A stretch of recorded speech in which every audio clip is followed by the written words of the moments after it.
جس کو حسین سے محبت نہیں اور جس کو حسین کی مظلومی پر قلق نہیں ہے، وہ گویا رسول اللہ صلی اللہ علیہ وسلم سے محبت کے ہر دعوے میں جھوٹا ہے۔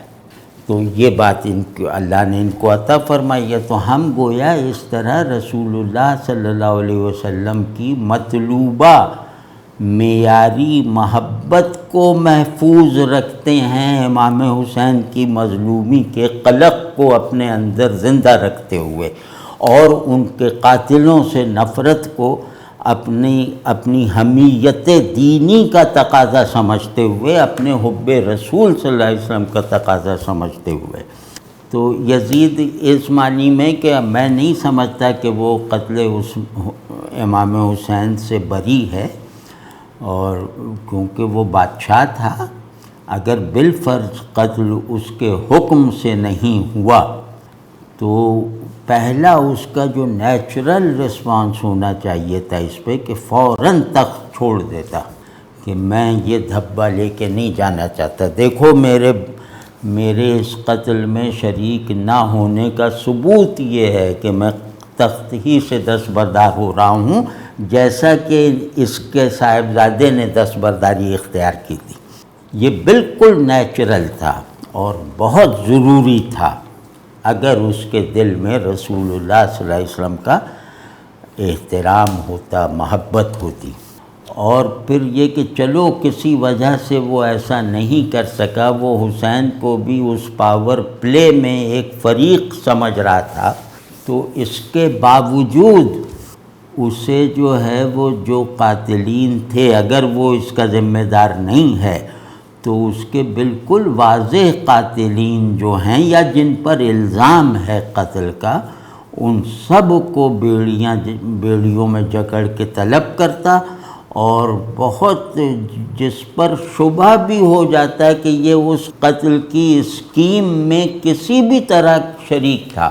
تو اسے تاریخ کی بدترین سزا دیتا۔ ہم یہ کہتے ہیں کہ یہ جو واقعہ کربلا 10 دن میں ہوا یا 1 گھنٹے میں ہوا، اس کی جو ساری تفصیلات ہیں یہ ہوئیں یا نہیں ہوئیں، یہ سب ثانوی باتیں ہیں، اور یہ سب جو ہیں وہ ہمارے مطلب اس موقف میں کوئی کمزوری نہیں پیدا ہونے دیتے کہ یزید قاتل حسین تھا۔ تو اس طرح کے ہیر پھیر میں تحقیق وغیرہ کے نام سے نہیں جانا چاہیے، اللہ سے ڈرنا چاہیے، رسول اللہ صلی اللہ علیہ وسلم سے شرم کرنی چاہیے کہ کیا منہ دکھاؤ گے کہ یزید کے وکیل بن گئے۔ تو بالکل نہیں، ہمارا جو موقف ہے سب مسلمانوں کا، بلکہ یہ مسلمان ہونے کی نشانیوں میں سے ایک نشانی ہے کہ حسین کے قتل کا حکم دینے والا، اس کا ارتکاب کرنے والے، اس قتل کی اسکیم میں کسی طرح کی عملی معاونت یا قولی مدد کرنے والے، اور جو اس سے خوش ہیں قتل حسین سے، جو اس قتل حسین پر راضی ہیں، وہ سب کے سب قابل لعنت ہیں، اور یہ لعنت اتنے ہی یقین کے ساتھ بھیجی جائے گی جتنے یقین کے ساتھ شیطان کو مردود کہا جاتا ہے۔ یہ ٹھیک ہے کہ واقعہ کربلا کی تاریخی تفصیلات نہیں ہیں اور قصے کہانیاں زیادہ ہیں، لیکن اس کا ایک نفسیاتی سبب ہے کہ ہم لوگ جو ہیں وہ کیونکہ عجمی لوگ ہیں اور ہندی اور ایرانی پس منظر کے ہیں، ہم عرب نہیں ہیں، تو ہم عربوں کی طرح پیورٹن نہیں ہیں، تو ہم غیر عرب مسلمان ہیں، تو ہمارا مزاج بھی ظاہر ہے، مزاج وغیرہ جو ہے حالات و تہذیب سے بنتا ہے، وہ عقائد سے نہیں بنتا، وہ عقائد سے اپنے آپ کو مثبت اور مفید کر لیتا ہے، بس اتنا ہوتا ہے۔ تو اب ہمیں جو ہے وہ ایک رام لیلا، ایک دیو مالا کی ضرورت ہے۔ ہم چیزوں کو میتھیفائی کیے بغیر، چیزوں کو اینتھروپومارفک کیے بغیر، اسے بالکل مطلب یقین سے، تعظیم سے اور تقدیس سے نہیں مان سکتے۔ تو میتھیفیکیشن، ہیرو ورشپ جو شخصیت پرستی تک پہنچنے کا خطرہ رکھتی ہے، اور اینتھروپومارفک جو فریم ورک ہے مذہبی ذہن کا یا میٹافزکس سے مناسبت رکھنے والے دماغ کا، ہم اس سب کے وارث ہیں، اور ہمارا سارا مزاج اس فضا میں بنا ہے جس فضا کو صوفیانہ اصطلاح میں تشبیہ کہا جاتا ہے۔ تو ہم چیزوں میں الوہیت پیدا کر کے ان کی تعظیم کا اور ان کی عظمت کا گویا حق ادا کرتے ہیں کہ چیزوں کو ڈیوینائز کر دیا جائے، شخصیتوں کو ان کے مقررہ جبری حدود سے آزاد کروا دیا جائے۔ جو ہمارے بہت بڑے ہیں ان کو بشریت کے قیود سے بھی باہر نکال دیا جائے، اور ان پر کوئی بھی قید اسی طرح لاگو نہ رکھی جائے جو قید کے اللہ پر نہیں وارد کی جاتی۔ تو یہ جو بندے خدا نما ہے نا، یہ جیسے یونانیوں میں، ہندوستانیوں میں، ایرانیوں میں، میسوپوٹیمین تہذیبوں میں، عراق وغیرہ میں، یہ ان کا تہذیبی مزاج ہے۔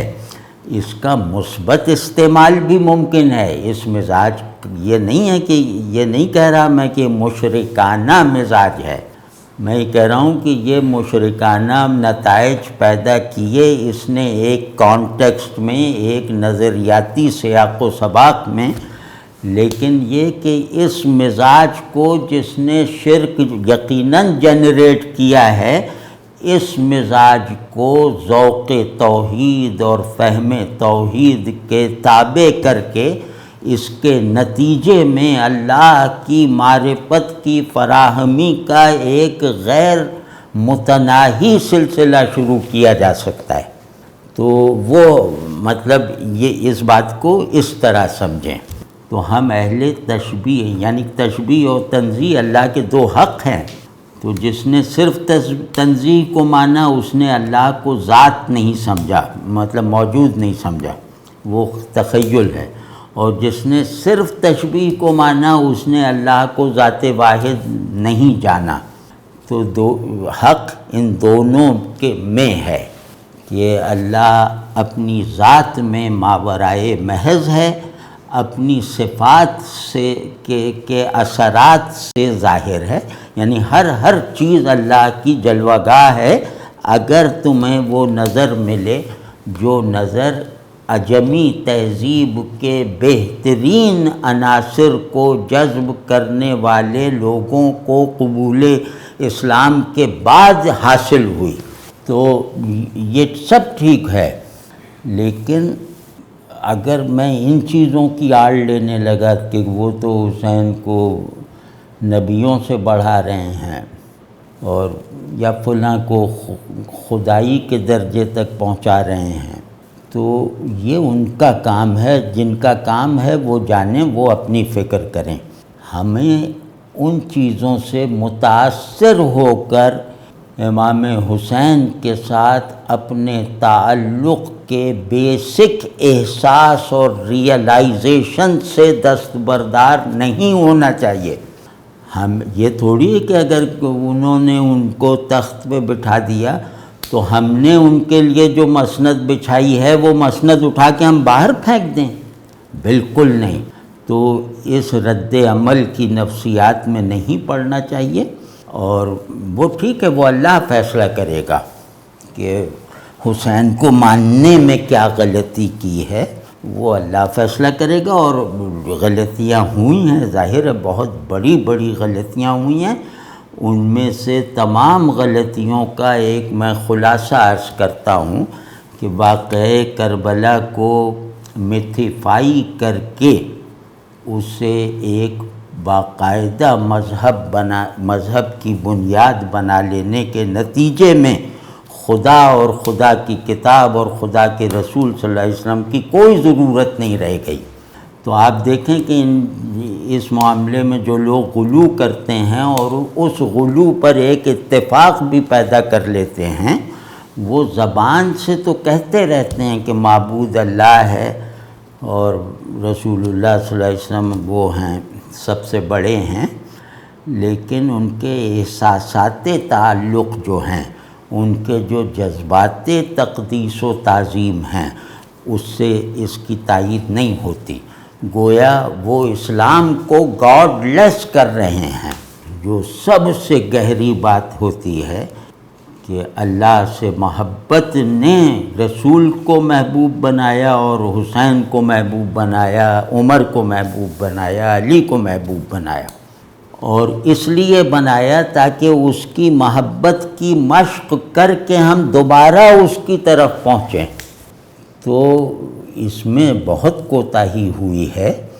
کبھی اہل بیت کے عنوان سے، کبھی واقعہ کربلا کے نام سے۔ تو وہ سب جو کرتے ہیں وہ اس کے ذمہ دار ہم نہیں ہیں، لیکن اگر ان کے درست رد عمل میں بھی ہم اپنے بنیادی موقف کو اپنے ایمان کے بنیادی شواہد سے دستبرداری اختیار کریں گے